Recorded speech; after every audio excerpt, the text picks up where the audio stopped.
Hello बच्चों, कैसे हो आप लोग। आई होप कि जितने भी बच्चे हैं सब बढ़िया होंगे, मस्त होंगे और स्वस्थ होंगे।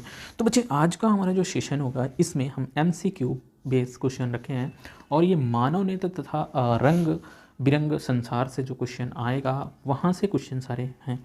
ठीक, चलिए हम अपने सेशन को स्टार्ट करते हैं। जितने भी लोग हैं क्या करें, अपने सेशन को शेयर कर देंगे और बेहतरीन तरीके से हम क्वेश्चन को MCQ बेस्ड क्वेश्चन है जो आपके एग्जाम में एक एक नंबर के आने वाले हैं, उन क्वेश्चनों को करने का प्रयास करते हैं।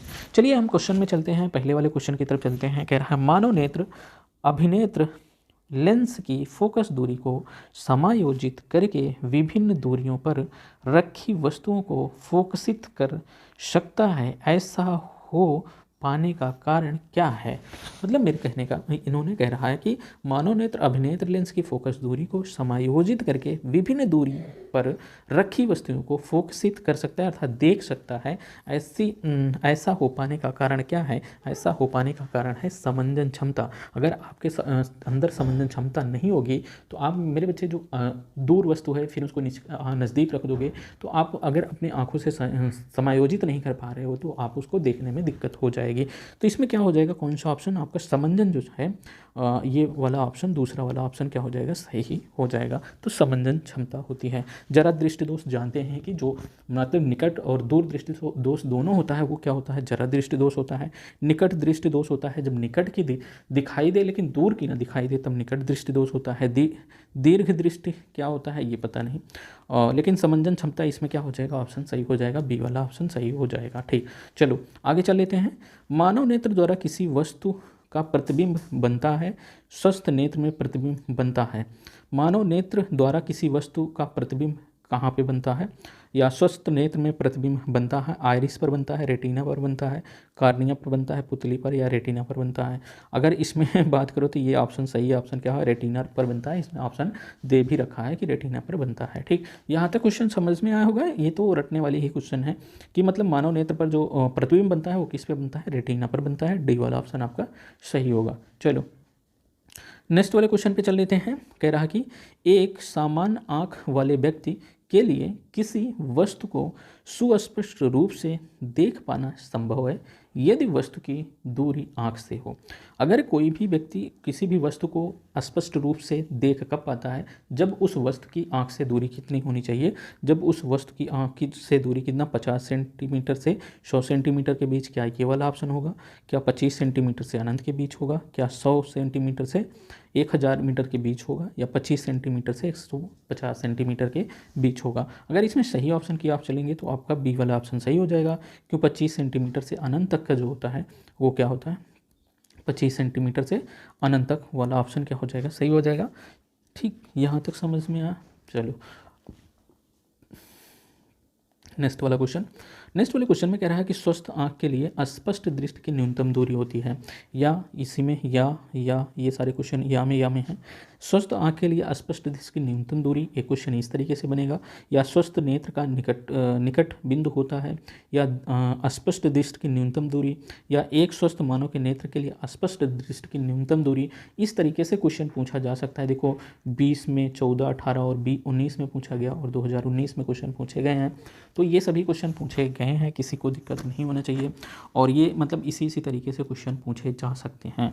तो आपके स्वस्थ नेत्र का निकट बिंदु क्या होता है, अगर आप बात करोगे क्या 25 सेंटीमीटर, 50 सेंटीमीटर या 100 सेंटीमीटर या अनंत तक, तो इसमें सही ऑप्शन होगा आपका 25 सेंटीमीटर होता है। क्या स्वस्थ आँख का न्यूनतम जो दूरी होती है वो कितना होता है, 25 सेंटीमीटर होता है। ठीक, यहाँ तक समझ में आया, किसी को दिक्कत नहीं।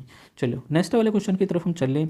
और अगला अपना पास क्वेश्चन है, कह रहा है कि निकट दृष्टि दोष से पीड़ित व्यक्ति दूर बिंदु स्थित होता है। निकट दृष्टि दोष, अगर निकट दृष्टि से दोष से पीड़ित व्यक्ति का दूर बिंदु स्थित होता है, हमको बताना है क्या 25 सेंटीमीटर पर, 25 सेंटीमीटर से कम दूरी पर, या अनंत पर, या अनंत से कम दूरी पर होता है। तो अगर आप बात करोगे तो ये क्या होता है, अनंत से कम दूरी पर होता है। डी वाला ऑप्शन आपका सही हो जाएगा। ठीक, चलो यहाँ तक हो गया। अब हम चल लेते हैं आगे नेक्स्ट वाले क्वेश्चन की तरफ। कह रहा है कि नेक्स्ट वाला क्वेश्चन की दूर दृष्टि दोष के कारण प्रतिबिंब बनता है।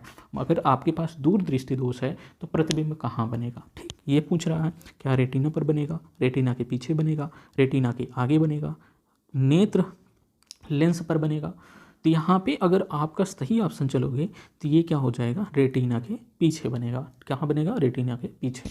यहाँ पे ठीक हो गया। चलो अच्छे अच्छे क्वेश्चन हैं, जल्दी जल्दी आप आंसर देते चलिएगा। ठीक, चलो अभिनेत्र लेंस की फोकस दूरी में परिवर्तन किया जाता है। अभिनेत्र लेंस की फोकस दूरी में परिवर्तन किया जाता है पुतली द्वारा, दृष्टिपटल द्वारा, या पश्चमाभि द्वारा, या परितारिका द्वारा। अगर इसमें आप सही ऑप्शन के बात चलोगे तो इसमें आ जाएगा पश्चमाभि द्वारा। ठीक, चलो ठीक, यहाँ अभिनेत्र लेंस की फोकस दूरी में परिवर्तन किया जाता है, किससे, पश्चमाभि द्वारा किया जाता है। ठीक, यहाँ तक हो गया। आगे चल लेते हैं। अभिनेत्र लेंस की फोकस दूरी में परिवर्तन किया जाता है, ये पश्चमाभि द्वारा, ये इसको तो हमने अभी देख लिया। ठीक, यहाँ पे हो गया है। आगे देख लेते हैं। प्रकाश का प्रकीर्णन सबसे कम होता है। प्रकाश का अथवा श्वेत प्रकाश की किरण प्रिज्म से गुजरने पर किस रंग का के लिए विचलन न्यूनतम होता है। यहाँ पे देखो, प्रकीर्णन सबसे कम होता है या न्यूनतम विचलन वाला प्रकाश कौन सा होता है, जब वो प्रिज्म से गुजरता है। तो अगर आप बात करें तो न्यूनतम विचलन किसका होता है, लाल रंग के प्रकाश का न्यूनतम विचलन सबसे कम होता है। क्यों, अगर आप देखेंगे शाम के समय जब सूरज छिपने लगता है तो आपको कोई भी किरण नहीं दिखाई देती, सिर्फ लाल अकेले किरण आपके पास आती है। इसका मतलब ये हुआ कि जो लाल किरणें हैं उनका विचलन नहीं हो रहा है, सीधी लाल जो किरणें आ रही हैं हमारे पास, कौन सी, लाल ही किरणें आ रही हैं, और सारी किरणों का क्या हो गया है, विचलन हो गया, वो फैल गई हैं। ठीक, तो कौन भी किरणें बची थी हमारे पास, सिर्फ लाल किरणें बची थी, वो आ गई, उनका विचलन सबसे कम हुआ। चलो ठीक, यहाँ तक हो गया। आगे चल लेते हैं। आगे यहाँ पे देख लेते हैं कि निकट दृष्टि, और हाँ इसीलिए जो कभी कभी जो लेजर सिस्टम की लाइटें होती हैं उसमें भी किसी लाल किरण का प्रयोग किया जाता है। इसका कारण यही है कि उसमें विचलन बहुत कम होता है, इसलिए लाल किरण का प्रयोग लेजर वाली लाइटों में भी किया जाता है। ठीक, चलो यहाँ तक हो गया। निकट दृष्टि दोष से पीड़ित एक व्यक्ति को यह दोष दूर करने के लिए लेंस या दर्पण का उपयोग करना होगा। निकट दृष्टि दोष के निवारण के लिए चश्मे में प्रयुक्त करना चाहिए। निकट दृष्टि दोष के निवारण के लिए चश्मे में क्या प्रयोग करना चाहिए, मतलब निकट की वस्तु तो दिखाई दे रही है लेकिन दूर की वस्तु दिखाई नहीं दे रही है, तो कौन सा लेंस का प्रयोग करेंगे, तो वहाँ पे लेंस का आपका प्रयोग किया जाएगा। कौन सा लेंस, वहाँ पे आपका अवतल लेंस का प्रयोग किया जाएगा। कौन सा लेंस, अवतल लेंस का प्रयोग किया जाएगा। ठीक, यहाँ तक समझ में आया। चलो आगे देख लेते हैं। आगे हमारे पास है, चंद्रमा से देखने पर आकाश दिखाई देता है। चंद्रमा पर देखने से क्या बैगनी रंग का दिखाई देता है, नीला रंग का दिखाई, सफ़ेद या काला रंग का दिखाई देता है, तो चंद्रमा पर देखने से हमारा जो आकाश दिखाई देता है वो काला रंग का दिखाई देता है। ठीक, आई होप कि समझ में आया होगा। चलो आगे नेक्स्ट वाले क्वेश्चन की तरफ चलते हैं। प्रकाश का वेग निम्न में से किस माध्यम में सबसे अधिक, यहाँ पे होना चाहिए सबसे अधिक है, यहाँ पे लिख लेना आगे, सबसे अधिक होता है। किस माध्यम में प्रकाश का वेग सबसे अधिक होता है, तो यहाँ पे क्या वायु में, कांच में, जल में, निर्वात में, तो निर्वात में प्रकाश का वेग सबसे अधिक होता है। ठीक, अब यहाँ पे आगे चल लेते हैं नेक्स्ट वाले क्वेश्चन की तरफ। 13 नंबर का क्वेश्चन है। यहाँ पे कांच का अपवर्तनांक अधिकतम होता है। कांच का अपवर्तनांक अधिकतम किसमें होता है, तो कांच का अपवर्तनांक लाल रंग के लिए नहीं, पीले रंग के लिए ये भी नहीं, हरे रंग के लिए ये भी नहीं, तो बैगनी रंग के लिए क्या होता है, कांच का अपवर्तनांक सबसे अधिक होता है। चलिए आगे देख लेते हैं। यहाँ आँख में प्रवेश करने वाले प्रकाश की मात्रा को नियंत्रित करता है। कौन नियंत्रित करता है, आँख में प्रवेश करने वाली मात्रा को कौन नियंत्रित करता है, पुतली नियंत्रित करती है। जो पुतली क्या होती है, समायोजित होती है।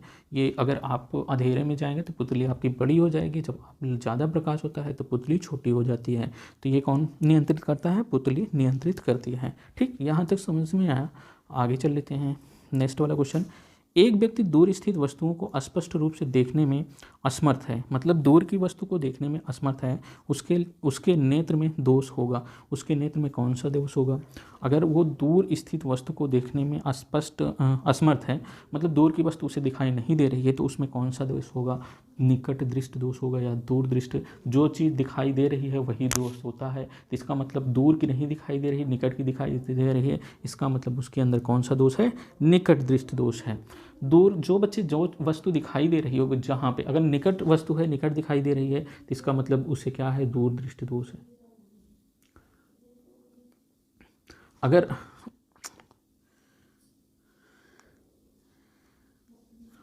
अगर मेरे बच्चे अगर निकट वस्तु है, निकट की दिखाई दे रही है तो इसका मतलब उसके पास निकट दृष्टि दोष है। दूर की वस्तु है, दूर अगर दिखाई दे रही है तो उसके पास क्या है, दूर दृष्टि दोष है। मतलब जहाँ पे वस्तु है वही वस्तु अगर दिखाई दे रही है तो वही दोष है। ये इतना समझ लेना मेरे बच्चे। मतलब यहाँ पे जैसे देखना कि ये जो वस्तु है, दूर स्थित वस्तु, उसको असमर्थ है देखने में, अस्पष्ट रूप से देखने में असमर्थ है। मतलब वो निकट वाली वस्तु, इसका मतलब वो अच्छा स्पष्ट रूप से देख सकता है, तो उसके पास क्या होगा, निकट ही दृष्टि दोष होगा। ठीक, चलो आगे देखते हैं। नेक्स्ट वाला क्वेश्चन है कि सूर्य श्वेताभ प्रतीत होता है। सूर्य श्वेताभ प्रतीत होता है, कब प्रतीत होता है, सूर्योदय से काफ़ी पूर्व। जब सूर्योदय से पूर्व होता है सूर्य, तो वो क्या श्वेताभ प्रतीत होता है, श्वेत रंग का नहीं, वो क्या होता है, लाल प्रतीत होता है। तो यहाँ पे ये वाला तो ऑप्शन गलत हो गया। सूर्योदय एवं सूर्यास्त के समय सूर्योदय के तो ये देख लीजिए लाल हो गया, शाम को भी देखेंगे तो सूर्य क्या होगा, लाल प्रतीत होता है, क्योंकि लाल रंग का विचलन बहुत कम होता है, इसलिए शाम को और सुबह सूर्य क्या होगा, लाल दिखाई देगा। सूर्यास्त के काफ़ी बाद ये भी नहीं, दोपहर के समय सूर्य क्या होता है, श्वेताभ प्रतीत होता है। सी वाला ऑप्शन आपका क्या हो जाता है, सही हो जाता है। चलिए ये हो गया सही। अब आगे चल लेते हैं। इनमें से किस दर्पण का दृष्टि क्षेत्र अधिकतम होता है, किस दर्पण का दृष्टि क्षेत्र अधिकतम होता है। तो इसमें ऑप्शन ये दिखा ही है, क्या उत्तल दर्पण लिखा हुआ ही है, तो ये क्या हो जाएगा, आपका उत्तल दर्पण हो जाएगा। ठीक, चलिए ये क्वेश्चन जितने भी थे हमने क्वेश्चन बैंक से, यहाँ पे हम बात कर रहे हैं क्वेश्चन बैंक जितने क्वेश्चन थे और जो एमसीक्यू में हम सभी क्वेश्चनों को क्या कर दिए, यहाँ पे कंप्लीट कर दिए हैं। इससे ज़्यादा क्वेश्चन आपको क्वेश्चन बैंक में नहीं है। तो ये सारे क्वेश्चन हो गए आपको कंप्लीट। आई होप कि क्वेश्चन समझ में आया होगा। तो लाइक शेयर सब्सक्राइब ज़रूर करिएगा। तो चलिए बच्चे, अगले सेशन में एक बेहतरीन सेशन के साथ फिर मिलेंगे, एक बेहतरीन वीडियो के साथ। तब तक के लिए जय हिंद।